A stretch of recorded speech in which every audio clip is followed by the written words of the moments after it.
Good morning, everybody. Hello. Welcome to our morning meeting. We are here with Bertram, our Raven ambassador from the Center for Wildlife.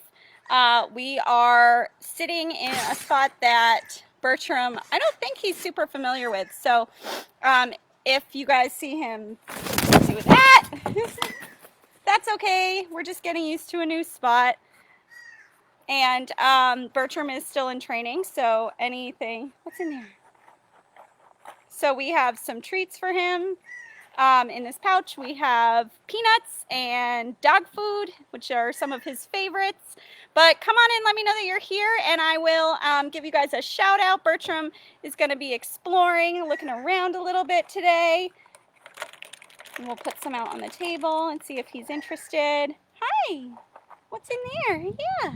Bertram came to us about 2 years ago. He's been with us for that whole time. He was a young bird when we first got him. I'll turn the camera so you guys can see what he's doing. He's eating peanuts. He does like peanuts. He gets to crack them with his beak. Hi, look. Yeah. But this open mouth thing, he's just, getting settled. We walked over here and he flew around a few times, so he's a little bit warmer, and it's also hot today. So don't worry when we see our birds opening their mouths like that. It can be a sign of stress, but it can also be a sign that they're hot. And because he's eating, I think it's just the hot thing. So good morning, everybody. Hello, Elise from an 18-wheeler in Poland, Maine. Hello, welcome.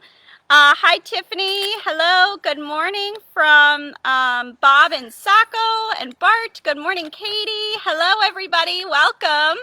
We're going to be hanging out with Bertram, our Raven ambassador here, and we've got some peanuts to keep him occupied. I'm not sure if you guys can see. He's made quick work of these peanuts, and then he also has some dog food as well. You want to stand on your own 2 feet? He doesn't love being on the glove. We're still working on it. He does do a little bit better when he's on like a wooden surface, like this table here. He's still figuring out how things work. These guys are incredibly intelligent, so their learning is really, really interesting. Doug in Bar Harbor, good morning. Hello. And so training him is a little bit more of a challenge than training some of our other birds because he's so intelligent. He'll pick up on things super fast. It's really easy for him to get kind of used to a routine and then try to avoid it. So we've noticed that a lot with Bertram. Bertram, come here. You want some dog food? What's that? What's that? Hi.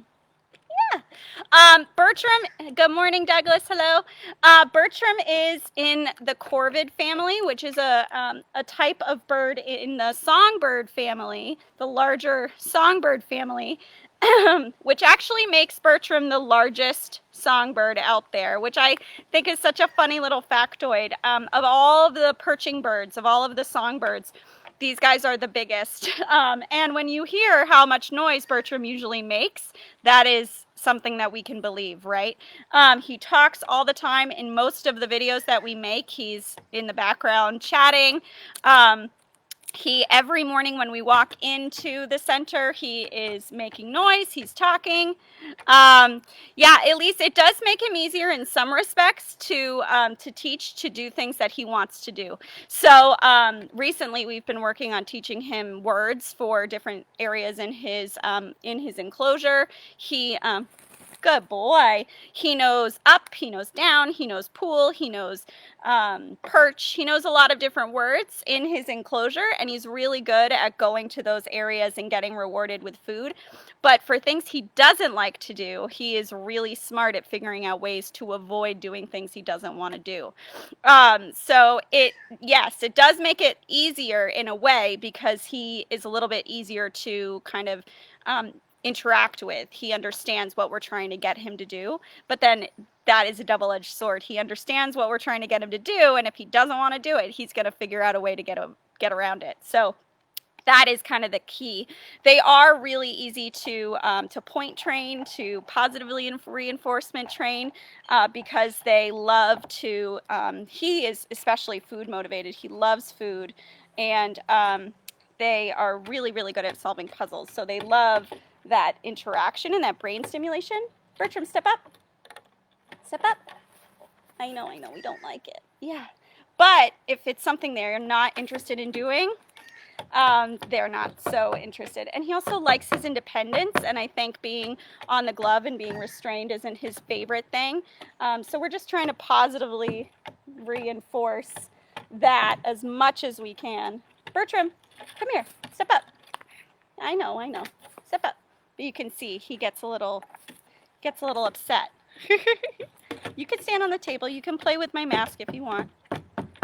Nice. You're going to poke a hole in it. It's not going to be effective anymore. So that's my face mask. He's pecking a hole in it. Douglas wants to know how you tell a difference between a raven and a crow. That's a really good question, and we get asked this all the time. Ravens and crows are commonly confused because they do look similar from a distance, and especially sometimes crows can look quite large from a distance, so people will think that they're seeing a raven, but it's actually just a crow that's flying, or that it looks quite large. So the best way to look to tell the difference is if you're close up, you'll be able to notice the difference in the beak. The beak on a raven is very, very thick and dense, and it's meant for hunting. It's meant for cracking eggs open, for eating prey. So these guys are actually wonderful hunters. People always assume that these guys are scavengers like crows, but they're actually not. They're incredible hunters. They'll raid nests of other birds. They'll hunt for small mammals. So that beak is really, really powerful and strong, and it's why we always wear a lot of personal protective equipment with Bertram, because even though he might not be trying to hurt anybody, he could with that really strong beak. The other way that you can tell is by the tail. The tail shape is going to be different between the two birds, so if you're seeing them flying, the crow is going to have a more fan-shaped tail, and the raven's going to have more of like a wedge-shaped tail, but it can be hard to differentiate. The biggest difference that you're going to note is that ravens are about 3 times larger than crows. They are very big, and they're more along the lines of the size of like a red-tailed hawk than a small crow. So that's the biggest difference, is ravens are big birds. They are huge. So Bertram here is like about the size of a red-tailed hawk. Are you burying things? Hi. Where are you going? So you can see he doesn't like to be on the glove. He would much rather be on his own 2 feet on the table. It's an independence thing. He doesn't love to be restrained. So, hi. Are you walking around? Yeah, I know it's hot. Good boy. Just a reminder to everybody, there's, as always, a donation button on this video, and we really, really appreciate your donations. It's incredible the amount that people support the work that we do and the videos that we make. So thank you so much if you've donated in the past, and thank you again in advance for donating to this video if you would like to, or if you're able to. We really, really appreciate it. Can you step up? Step up.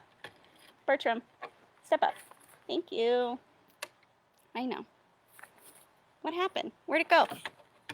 So Bertram, I don't know if you guys have noticed, is actually not really eating the food that he's picking up. He is caching it. So this is something that a lot of, that's nice, thank you, that a lot of corvids will do, is they'll save food for later. And he actually has a little pouch in his mouth called his antilingual pouch, which really just translates to his pouch behind his tongue. Anti is behind and lingual is his tongue. So behind his tongue, he has this little pouch, and he'll store food in there. And then he will go and hack it up somewhere else when he finds a good place to store it, and then he'll bury it under some leaves. He'll do this in his enclosure, so he's pretty cool. Bertram, come back. Come here, peanuts. You want some peanuts? What's that? So good morning, Anne. Hello, Elise. It does sound like children. Elise, he came to us as a young raven. He was with us he came to us originally from Avian Haven up in Freedom. They got him because somebody found him on their porch. It's unclear about how long he was there. He was very young. He was a juvenile little raven. And it's unclear how long he had been there, but he was begging for food from people. So there was it was suspected that he was either kind of raised by a human and then released and didn't really understand not to beg for food from people, or that he was like kicked out of the nest prematurely and had been cared for by people. So it's really unclear what exactly happened, but we know what happened after is he was brought into Avian Haven and they assessed him, and he was deemed non-releasable because he doesn't really understand that he's a raven. So he is imprinted on people. He thinks people are swell. He loves food. He loves treats. He loves to interact with people, and he is not really aware of the fact that he's a raven. So, Bertram, come here. You want some food? Yeah. So he is going to live with us for the rest of his life because he doesn't really seem to understand that he is a raven and not a toddler or a human, right? So he's imprinted on people. There might also, step up, Bertram, step up, thank you. There might also be some things going on with his flight. He doesn't fly very well. He can jump around in his enclosure, and for those of you guys who have visited us before, you'll see him getting around pretty well in his enclosure, but he doesn't seem to fly very well or very much, whether this is because he never has had to or because he doesn't really understand how to. We don't really know, or if he's unable to. It's okay, buddy. I know there's a truck.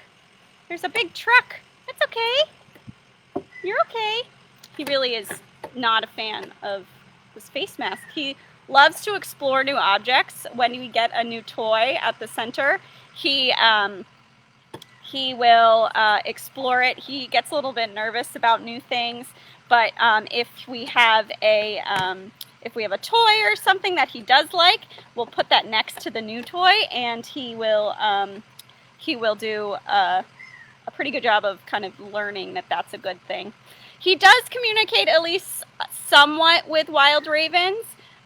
He will kind of talk to them a little bit. He'll mimic some other sounds that he hears too. He does a lot of sounds like water droplet noises. He's a big fan of doing those. So every morning we come in and he's doing some version of a water sound. It's like a kerplunk, kerplunk, kerplunk. So he does a lot of different sounds, and he does communicate with some of the wild ravens we have around here. We do have a lot of them. We have wild ravens that live in the forests around us, and they have lots of nests around us too, and they usually form little bands of like juveniles that fly around and get into things before they have their own territory and their own nests. They'll join up with other juveniles, or they'll stay with members of their family. So we have a group of those guys around here, and he loves talking to them. But again, whether or not he would be able to interact with them in a wild setting is really unclear. The fact that he likes people so much and goes up to people is enough to say that he would not be okay in the wild, because if he went up to a hiker or somebody in the wild who didn't realize he was imprinted, then that would be a hard thing. He could get mistaken for an animal with an illness or disease, and these guys are powerful birds, so you don't want them going up to humans and potentially hurting anybody. So he is going to stay with us. Do you want some dog food? Come here. Yeah, come here. Do you want some? I know, you're in a new spot. Yeah, the really cool thing about corvids and crows and ravens specifically is their intelligence. So we mentioned that, I know, we mentioned this a little bit, but they are incredibly smart, and the intelligence is still being kind of nailed down and figured out, but they equate their intelligence very often to children around 7, 8, 9 years old. So really, really incredible. Can you come here, Bertram? Step up. I know. Yeah, you're okay. He's like, no, I want to be on the table myself. Don't want to be on the glove. But they're very smart. They have shown that they can solve puzzles, that they can, that they do a really good job of foraging. Hi. Hi, and solving puzzles to find food. And they can actually solve like riddles or puzzles up to 8 steps long. So very, very intricate puzzles. They'll use tools in the wild. They'll use all sorts of tools to get at food. They are very, very bright. They communicate with each other, so they do have language that they use to communicate with other members of their species. And there's actually a lot of evidence that if they aren't raised by members of their species, that they don't pick up those language skills, and they are really unlikely to be able to survive in the wild. So that's another reason why Bertram couldn't go out into the wild on his own, is because he doesn't have those wild raven language skills. He kind of sometimes makes odd noises. He'll bark like a dog. He'll kind of do a meowing sound. He'll do all those water droplet sounds. He does a lot of those. And then he also screams a lot. I'm sure if you guys have ever heard on morning meetings before, in the background you can hear Bertram just squawking for his food. So he does a lot of that. And yeah, and not a ton of the wild sounds. So that's funny, Elise. Your husband does the hi. And then he also does like a baby sound to us. So if we touch him, if we like go up to touch him, step up, Bertram, step up, step up. Yes, good boy. If we touch him or do anything like that, he does make a little bit of a baby sound to us. Suzanne, his mouth isn't stuck open. He's just, he's breathing. He's a little bit warm. It's hot here today.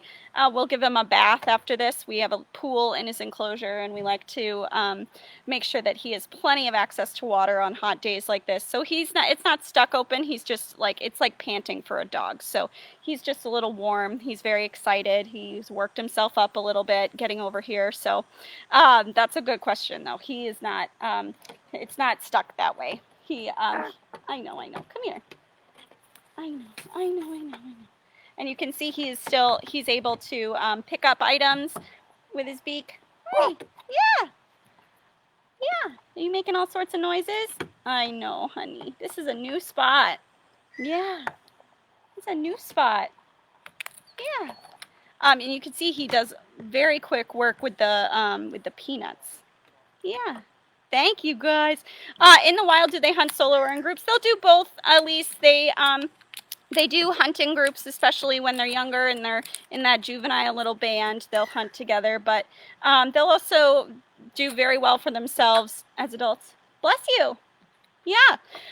They'll do fine for themselves on their own, and the males and females that have nests will often hunt together, hunt for their young, or the males will go off and hunt on their own. So these guys can hunt really, really effectively. They also do scavenge somewhat. They do scavenge a little bit too. They are capable of doing both. So they're advantageous hunters, I would say. Hi, you want some more? What's in there? Yeah. So this is his little pouch, and we just can clip this to our belt and feed him with it. We work really hard with positive reinforcement with this guy, so making sure that he understands that the things that he's doing are good, and that he is getting rewarded for, being out here, being with us, getting him used to these areas. Yeah. So we've been working recently on his vocabulary. He doesn't talk, but he does understand words. Ravens can mimic quite a few different types of noises, as we talked about, so it's possible that he may pick up words eventually. But for the most part, they don't talk the way that like Dante talked. But we are working on his vocabulary because they are able to understand a lot of words. So we've been working on up. So in his enclosure, he has ladders. And so we've been working on up and down and perch. He knows that one really well because that's where he gets fed. He knows where his ladder is. He knows where his pool is. So we've been working on just pointing to that and saying, go to your pool, and him going to his pool and getting a treat. So that's been working pretty well. He picks up on it super fast, especially if it's things that he wants to do. Can you come here, honey? I know, we've got some new people. Hello. Hello from Texas. Hi, Ricky. Hello. Step up. I know. This is Bertram. He is our raven ambassador. What's interesting about ravens is that they are a northern species, so they really are not found very far south. Crows are found throughout the United States, but ravens are... Hi. Ravens are really more of a northern species. And the interesting other thing about that is that the more north you go, the farther north you go, the larger they get. So they might be smaller if you're in a more, if you're in like the middle of the country, but then as you go up into Canada, they get bigger and bigger and bigger. And that just has to do with like heat loss and surface area to mass ratio and all of those sorts of things. I know. You got it. It's okay. It's okay. Good boy. Good boy, Bertram. I just had a truck start up in the driveway, and he did great. Good boy, Bertram. Good boy. You want some treats? Good job. That's not scary. Good job.